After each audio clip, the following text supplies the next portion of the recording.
یو محترم ورور دا پوښتنه کړې ده سرکاري ملازم پر خپل ځای باندې بل کس مقررولی سي که نه؟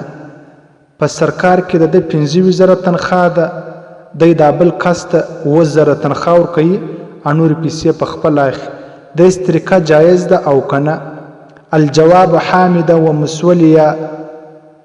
عزتمندو د سرکار د طرفه څه درته کومه تنخواه ملاویږي هغه پر کار نه ملاویږي بلکې پر حاضري باندې چې دی به کار هم کوي او حاضري به هم لګوي بیا دته تنخواه ملاویږي. نو لہذا دی پر خپل ځای باندې بل کس لګول دا غلطه ده.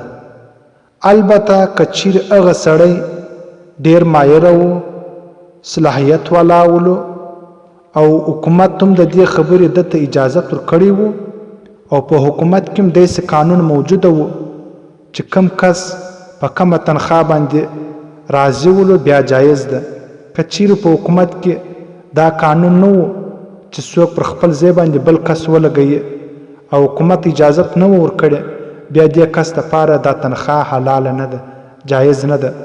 د دې څخه د دی پرهیز وکړي. فتاوا شامل جلد نمبر 6 صفحه 9.